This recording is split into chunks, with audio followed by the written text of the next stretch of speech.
Hello, welcome to English Reading by Hidemi Woods.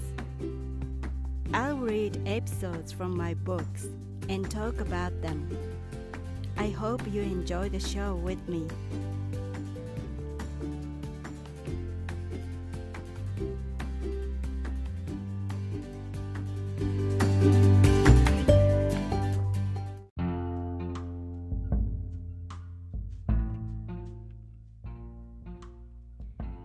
Hi, this is your host, Hidemi Woods. I'm reading episodes from my books here. Today's episode is from one of my books, titled An Old Tree in Kyoto. This one is about my late grandmother. This episode is called Distant Relationship.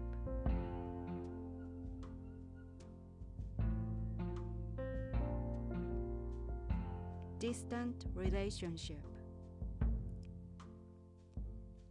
In place of my parents who were busy working out in the field as farmers from dawn till late night, I was raised by my grandmother. Although I spent most of the time at home with her, we had a quite distant relationship. She was rigid and quiet, and I had felt tense all the time. She was friendly to my younger sister, but with me, she herself seemed strained.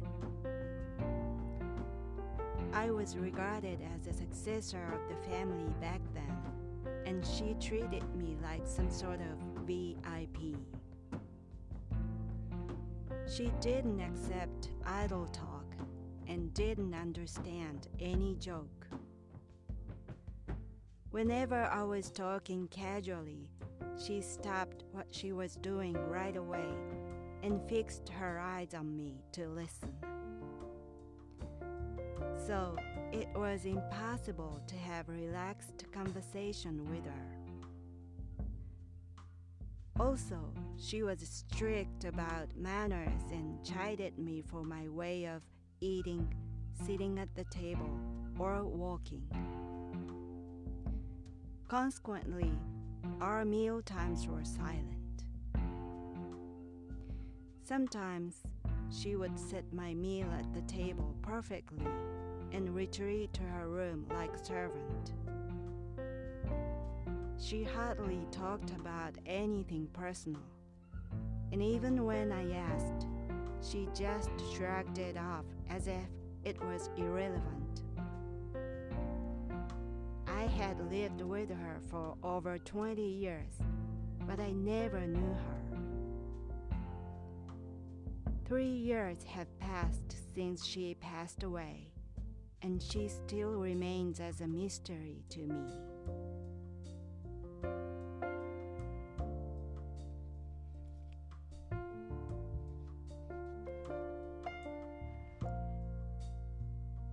My grandmother was such a quiet, distant, unfriendly person. She was strict, rigid, and reserved. She felt so distant to me, although I stayed with her every day, almost all the time.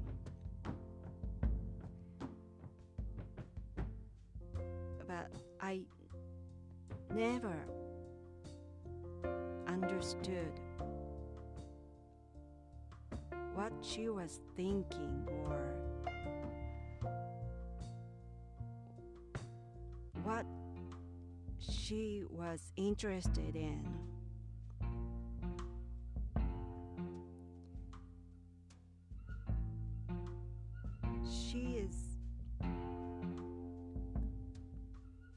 She was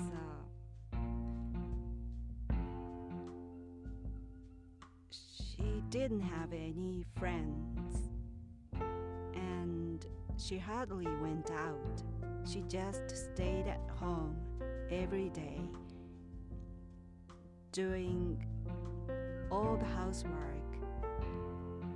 like cooking, cleaning, sewing, and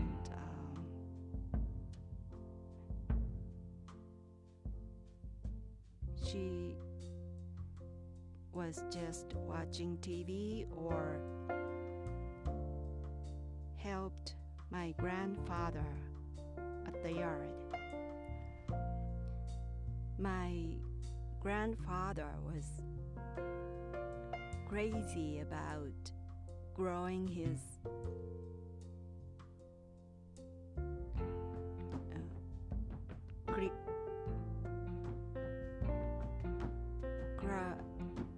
what is called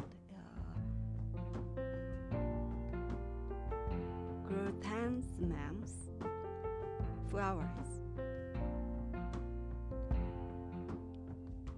and he grew them, lots of them, all over the front yard of our house, and she helped him.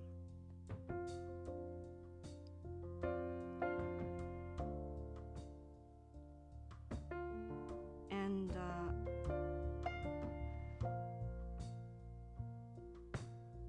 so just to me, she looked like a servant of my house, or some sort of butler for me. She never allowed me to help her at the kitchen or any housework. If I tried to do so, she seemed so uncomfortable, and she stopped me helping her.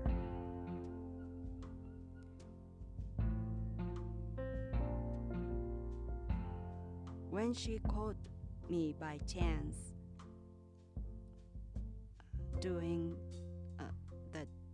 the dishes at the kitchen or cleaning a little bit, she instantly got sullen, and she became in a bad mood and told me to stop. She didn't like to see me doing those housework. And on the other hand, she let my younger sister help her. She was a little bit more friendly to her, but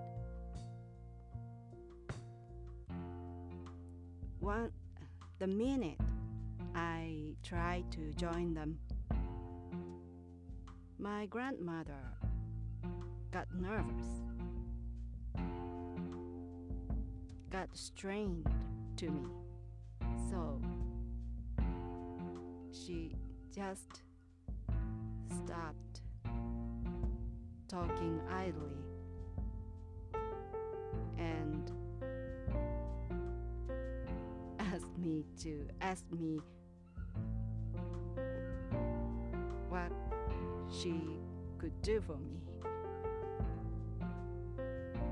So perhaps I had never had a friendly talk with her for over 20 years when I lived with her.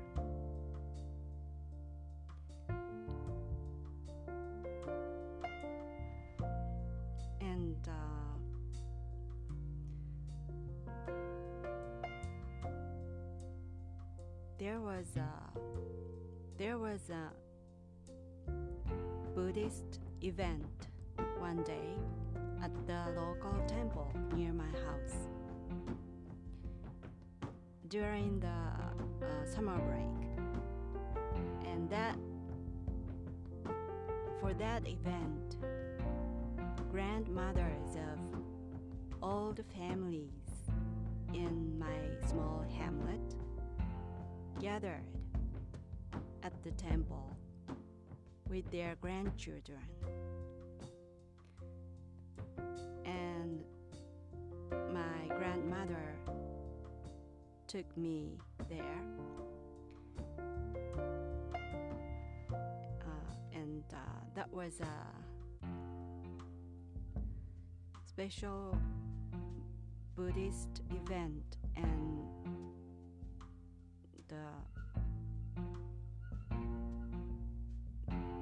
a bag of snacks, candies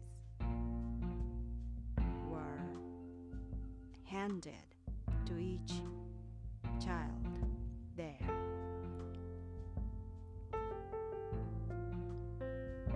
And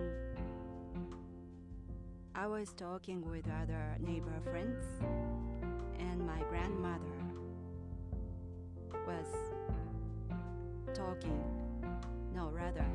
just listening to other grandmothers talking friendly in the different room.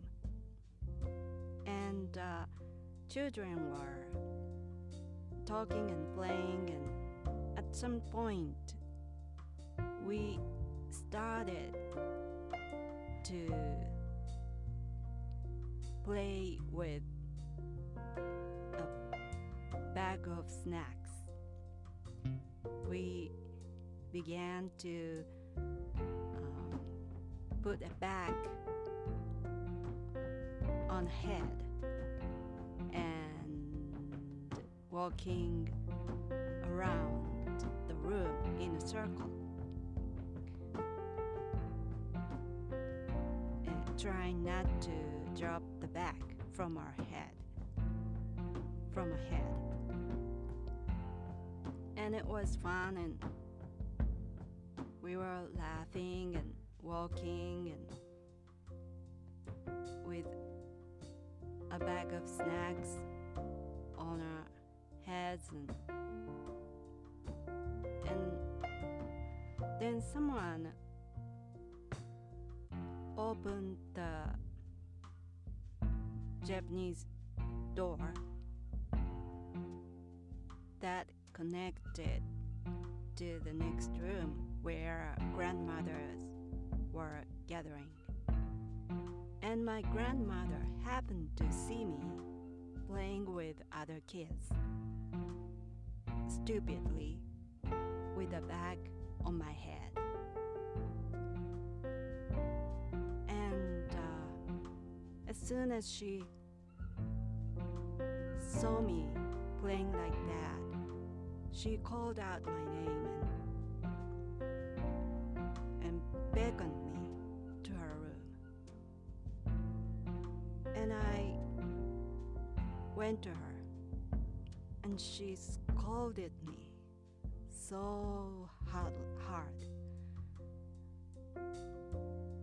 She said she was like in a shock. She was shocked to see me playing like that,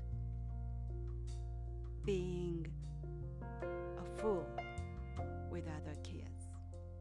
And she asked me why I was doing such a stupid thing.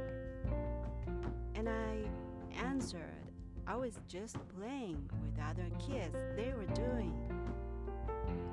are also doing the same thing.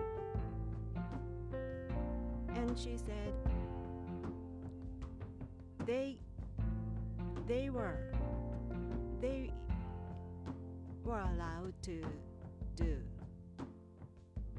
those things, but you aren't. You can't play like that. Don't ever do that. And I didn't understand what she was talking about. So I asked her, why not? I am a child. And she said, you are special. You are different from other kids. So you can't do anything that other kids do. You are not supposed to do. You are not supposed to act like other kids. You are special. Don't ever do the same thing as other kids do.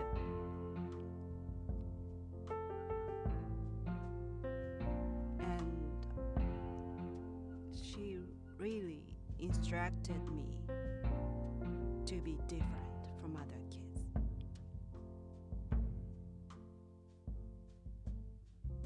I think she regarded our family as a sort of high status of a family,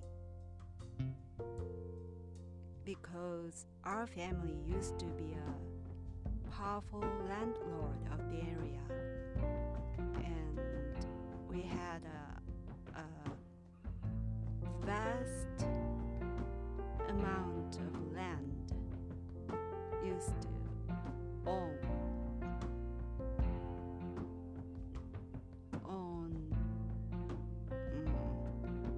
almost all the land of that area, and we had gotten fallen over the years, over the generations, but she still clung to that status or family history, and she believed our family was a good lineage, and our family was sort of higher than other neighborhood old families. So she thought our family itself was different from others, supposed to be different from others. And especially since I was regarded as a next successor of the family, she just taught me kingcraft to reign the family.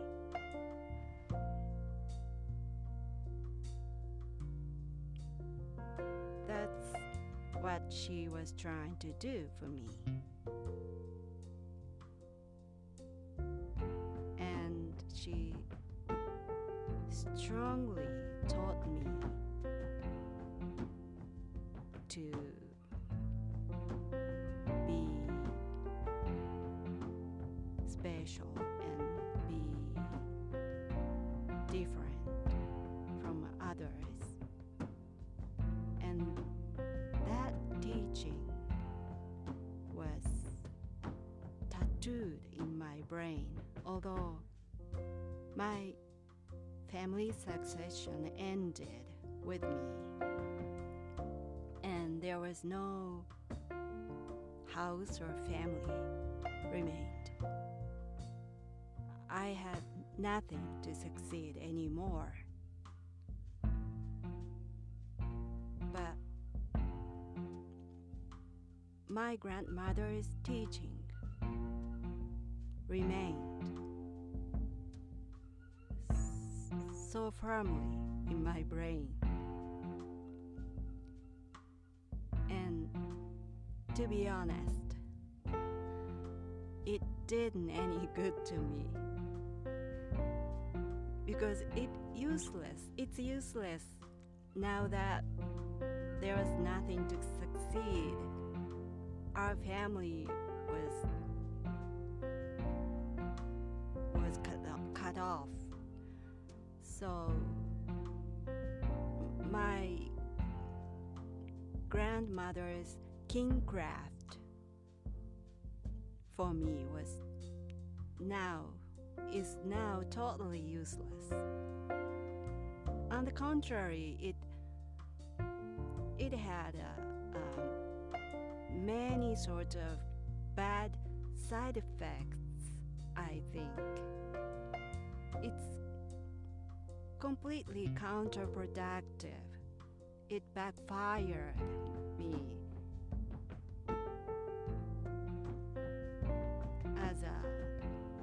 as a grown-up, because I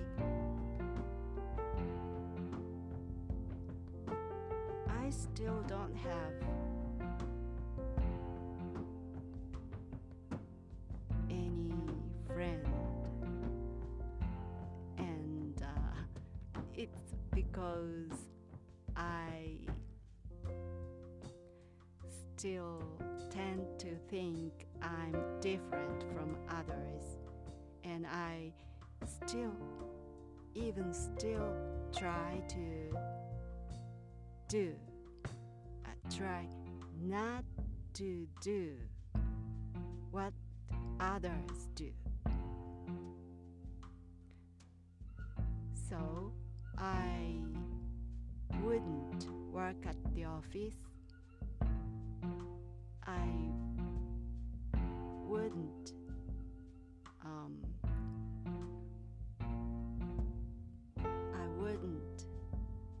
get married or have children myself, or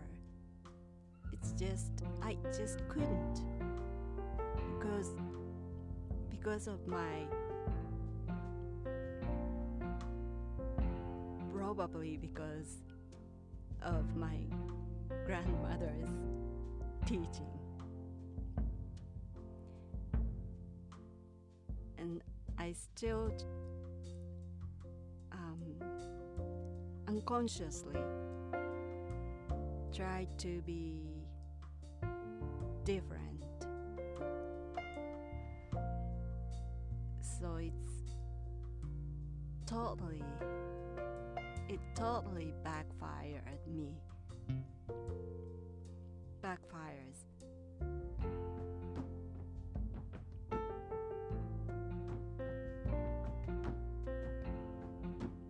And I still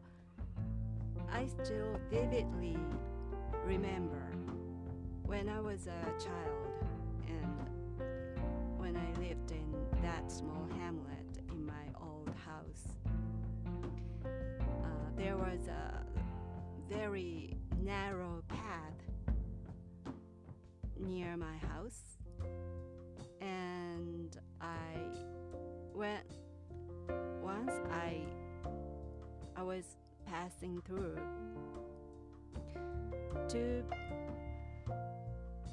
elderly women were walking toward me.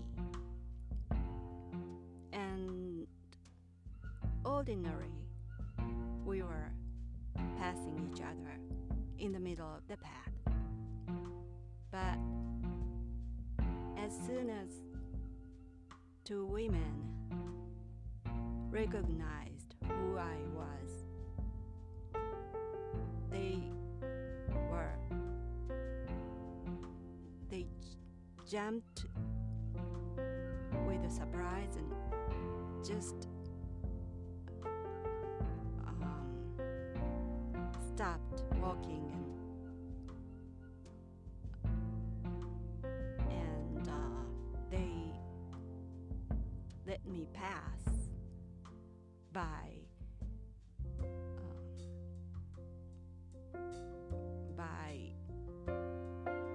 standing on the edge of the path themselves.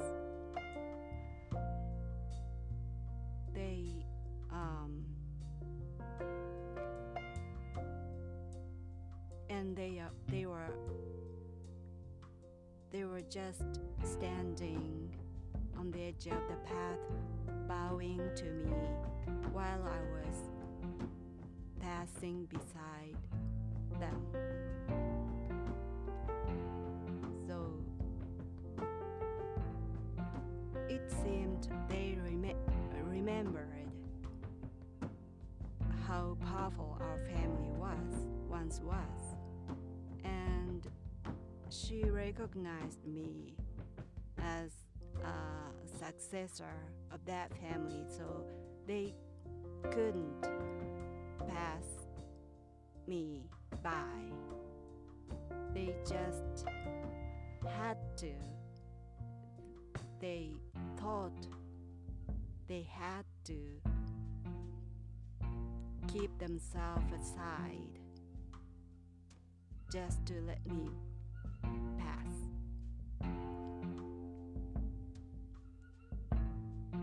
So, my grandmother had lived those kind of surroundings. My grandmother was used to being in that special treatment, I think. So it's not so strange.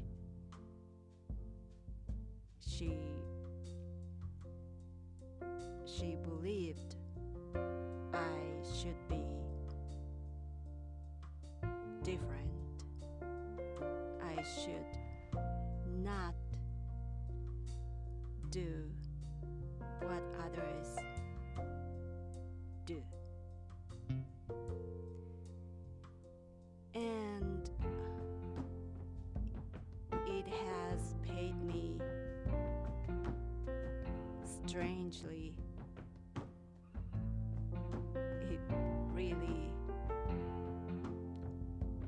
It has really hindered me from being ordinary.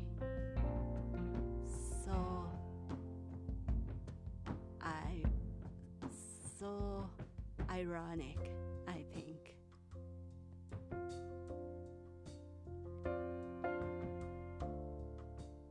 Well, thanks for joining me again. I hope you come back soon. I'm Hidemi Woods. Until next time, take care and be well.